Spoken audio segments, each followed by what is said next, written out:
What was the first song ever recorded in history? Not written down, not carved into stone. A real human voice captured on a device, preserved, and heard again later. The answer is a 20-second clip of a French folk song recorded in 1860, 165 years ago. And at the end of this video, you're going to hear it.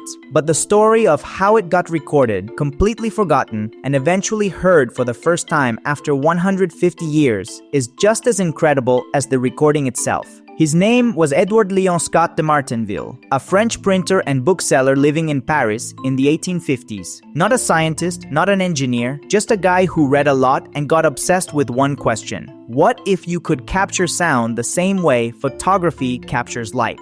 He spent years on the idea, and in 1857, he built a device he called the phonautograph. Here is how it worked. Sound traveled through a horn into a membrane. The membrane vibrated a tiny stiff bristle, similar to a needle, which scratched the vibrations onto paper coated in a thin layer of black soot, which is basically the black residue left behind by a burning flame. What was left on the paper was a series of wavy lines representing the sound waves, a visual record of the sound. But here's the thing, he never intended for anyone to hear those recordings, ever. He built the device to see sound, to study it visually, the way a doctor looks at an X-ray. Playing it back was never part of the plan. He literally built a machine that captured human voices without knowing that is what he was doing. On April 9, 1860, Scott recorded himself singing a French folk song called Au clair de la lune, which translates to By the light of the moon. 20 seconds of singing scratched into soot-covered paper. But this was not even a milestone for him. He was just running experiments, studying the wavy lines on the paper,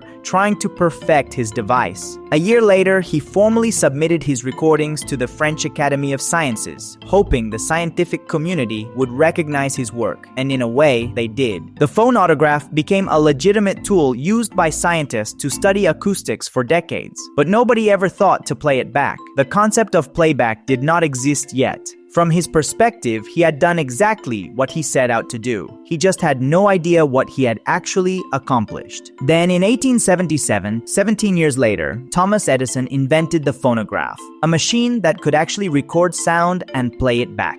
The world went mad for it. Edison became one of the most celebrated inventors in history. Scott was devastated. He had recorded sound 17 years earlier. He had the patents, the documents, the scientific submissions to prove it. And now, someone else was being celebrated as the man who invented sound recording, while Scott sat in Paris, completely invisible. He felt he deserved at least some of that credit. He even published a book near the end of his life trying to prove that his invention came first, but nobody cared. He died on April 26, 1879, alone, broke, and completely forgotten. But here is the twist. That book he wrote in desperation, the one nobody read, actually changed history forever. Because in 2008, 130 years later, a group of audio historians called First Sounds went digging through old Parisian archives looking for forgotten recordings. They found a passing reference in an obscure old book, Scott's book, and thanks to the book, they found his recordings at the French Academy of Sciences, sitting in a dusty archive exactly where he had left them. Using scanning technology, they converted those squiggles into a digital audio file, and a voice came out. When they finally played it, they realized it was a man, probably Scott himself, singing slowly and deliberately into his machine on a spring morning in Paris in 1860, 165 years ago. And now you are about to hear it.